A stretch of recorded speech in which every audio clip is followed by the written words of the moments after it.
எல்லோருக்கும் வணக்கம். இன்றைய நாள் உங்களுக்கு நல்ல நாளாக இருக்கட்டும். வராகி உங்கள் வாழ்க்கையில் வந்துட்டா, அவளோட நம்ம கனெக்ட் ஆகிட்டோம்னா உங்களை என்றைக்குமே அவள் விட்டு கொடுக்க மாட்டாள். அதை பற்றின என்னோட வாழ்க்கையில் நடந்த சில எக்ஸ்பீரியன்ஸஸ் உங்கள் கூட ஷேர் பண்ணுறேன். இது உங்களுக்கும் உபயோகமாக இருக்கும்னு நினைக்கிறேன். இந்த மாதிரியான வராகி பற்றிய காணொளிகள் உங்களுக்கு பிடிச்சிருந்தா நம்ம வராகி வழி சேனலுக்கு கண்டிப்பாக சப்ஸ்கிரைப் பண்ணுங்கள். வராகி வழிங்கிற வாட்ஸ்அப் குரூப் இருக்குது, லிங்கை கமெண்ட்டில் கொடுக்குறேன். விருப்பம் இருந்தால் கண்டிப்பாக இணையலாம். வராகி பற்றிய பிரத்யேகமான விஷயங்களை மட்டுமே அதில் பேசுகிறோம்.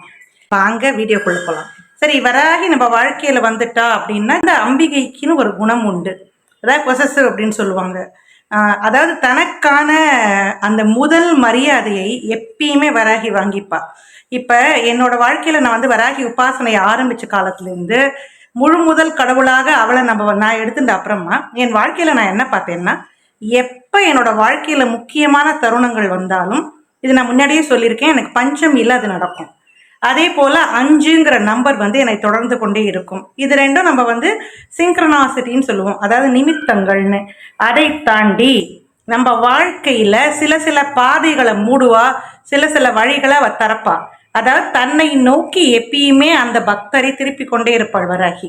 இதுதான் வராகியோட தனித்தன்மையான ஒரு குணம்னு சொல்லலாம். வராகி ரொம்ப உக்ரம்னு சொல்கிறோம் இல்லையா? அப்படின்னா இதை நம்ம எப்படி எடுத்துக்கலாம்னா, உக்ரம்னா நம்மளை அழிக்க வேண்டும்னு அவசியம் இல்லை, நம்மளை ஆகர்ஷணம் பண்ணுறது கூட அவள் அப்படிதான் பண்ணுவாள். அதாவது அம்பாள் என்னை ஆட்கொண்டாள்னு கூட நான் போட்டிருக்கேன் முன்னாடி வீடியோ. அந்த மாதிரி ஆட்கொண்ட வராகியானவள் அவளுக்கான இடத்தை எப்பயுமே முதன்மையான இடத்தை எடுத்துக்கொண்டே தீருவாள், விட்டு கொடுக்க மாட்டாள்.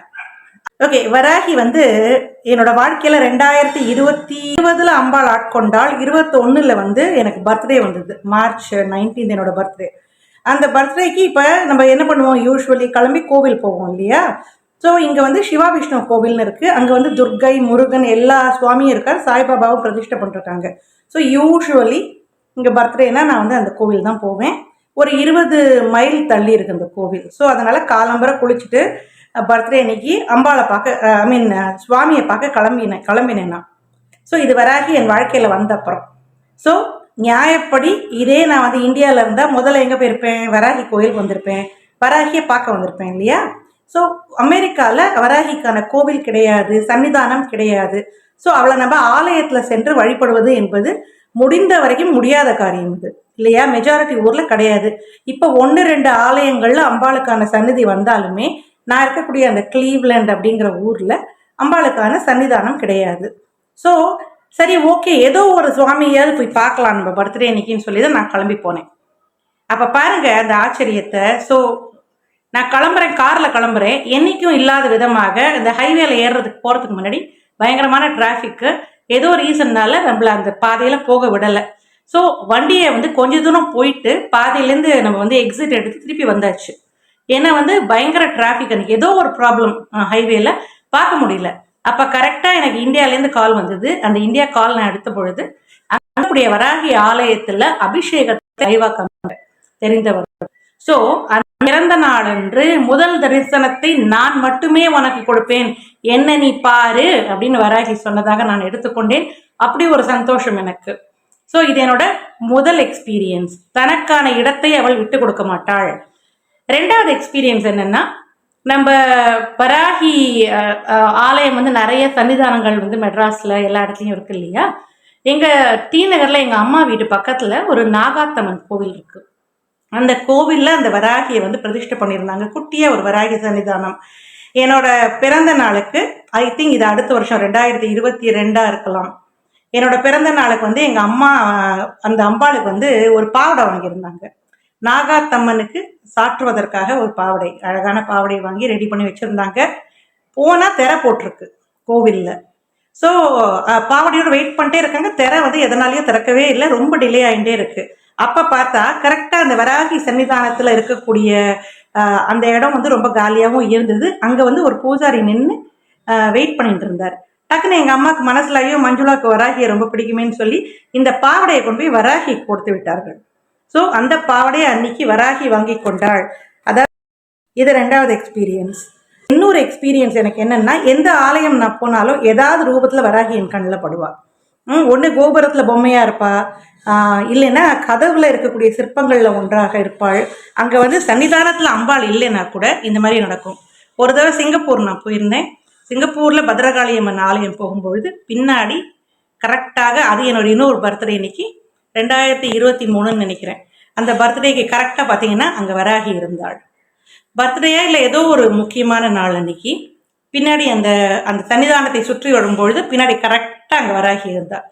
அப்படி இருந்தால் நம்மளை வந்து எந்த அளவுக்கு அவள் வழி நடத்தி கொண்டு போகிறான்னு பாருங்க. நம்மளாம் வராகியோட பார்க்கும்போது ஒரு எறும்பு மாதிரி. அப்படி இருக்கிற நமக்கு அவள் எந்த விதமான ஒரு இம்பார்ட்டன்ஸ் கொடுக்கணுங்கிற அவசியம் கிடையாது. அதையும் தாண்டி அந்த தெய்வம் நமக்கான அந்த ஒரு ஸ்பேஸை எப்பயுமே கொடுத்து கொண்டே இருப்பாள். அதனால தான் வராகிங்கிறவள் என் வாழ்க்கையில் எனக்கு ரொம்ப பிடிச்ச ஒரு தெய்வமாகவே இருக்கிறாள். நேற்றுக்கு பார்த்தீங்கன்னா நான் கற்பகாம்பாள் கோயில் போனேன். கற்பகாம்பாள் கோவிலில் அங்கே வராகி கிடையாதுன்னு எனக்கு நல்லா.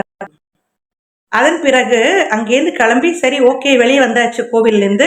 நம்ம மனசு என்றைக்குமே வராகியை தேடிக்கொண்டே இருக்கும் இல்லையா? தேடிக்கொண்டே வெளியே வந்தபோது எங்கள் அப்பா சொன்னார், இங்கே வெள்ளீஸ்வரர் ஆலயம்னு ஒன்று இருக்குது, சிவன் ஆலயம் பக்கத்துலேயே இருக்குது, உள்ளே போகலாமான்னு கேட்டார். சரி ஓகேன்னு சொல்லிட்டு வாசலில் வில்வம், அப்புறமா வந்து இது இருந்தது சிகப்பு அரளி, இந்த மாதிரி பிள்ளையாருக்கான அருகம்புல்லாம் வாங்கும்பொழுது என் கண்ணில் வந்து அழகான தாமரை மாலை பட்டுது. குட்டி குட்டி குட்டி தாமரையா அல்லியான்னு எனக்கு தெரில, ரொம்ப அழகாக இருந்தது. அதை பார்த்தோன்னே எனக்கு ரொம்ப மனசு சந்தோஷமாக இருந்து டக்குன்னு வாங்கிட்டேன். வாங்கிட்டு ஆலயத்துக்குள்ளே போகிறோம். அங்கே சிவன் சன்னிதானத்தில் பூசாரி இல்லை, அம்பாள் சன்னிதானத்தில் பூசாரி இல்லை. ஸோ நான் வாங்கின அந்த வில்வத்தையும் செவ்வரளியும் அந்த சன்னிதானத்து வாசலில் வச்சுட்டு கையில் மாலையை வச்சுட்டு இருக்கேன். மாலையை வச்சுன்னு என்ன பண்ணுறதுன்னு எனக்கு தெரியல. சரி சுற்றி வரலாம் ஆலயத்துன்னு போகும்பொழுது உள்ள திரும்பி நடந்த உடனே 4 அடி வைக்கலன்னா அந்த இடத்துல வராகி உட்காந்துட்டு இருக்கா. அதுவும் எப்படின்னா, அதாவது நம்ம தொட்டு அவளுக்கு மாலை அணிவிக்கக்கூடிய இடத்துல அவள் உட்காந்துட்டு இருக்கா. நான் சொன்னேன், இதுக்காக தான் இந்த மாலையை வாங்க வச்சியான்னு. அதாவது இந்த மாலை வந்து 300 ரூபா சொன்னாங்க. ஸோ நார்மல் மாலை வந்து அவ்வளோ எக்ஸ்பென்சிவாக இருக்காது. ஸோ நம்ம யோசிப்போம், இந்த கோவிலில் வந்து யாராவது எடுப்பாளா போடுவாங்களான்னு தெரியாதே அப்படின்னு ஒரு யோசனை வரும்பொழுது உள்ளேருந்து வந்தது ஒரு உந்துதல், வாங்கு வாங்குன்னு. வாங்கி உள்ளே போனால் எனக்காக வெயிட் பண்ணிட்டு இருக்கா வராகி. ரொம்ப சந்தோஷமாக என் கையாலேயே அவளுக்கு அந்த மாலையை அணிவிக்கக்கூடிய ஒரு பெரிய பாக்கியம் கிடைச்சிது. அந்த ஃபோட்டோவை கூட நான் ஷேர் பண்ணியிருந்தேன் என்னோடய வாட்ஸ்அப் குரூப்லேயும் சரி, தெரிந்தவர்களுக்கும் சரி. ஸோ இந்த மாதிரி அந்த வராகியானவள் எங்கே போனாலும் தனக்கான பக்தரோட அந்த தரிசனத்தில் வந்து அவளோட தரிசனத்தை முதல்ல கொடுத்துருவா அம்பாள்னு பார்த்தா.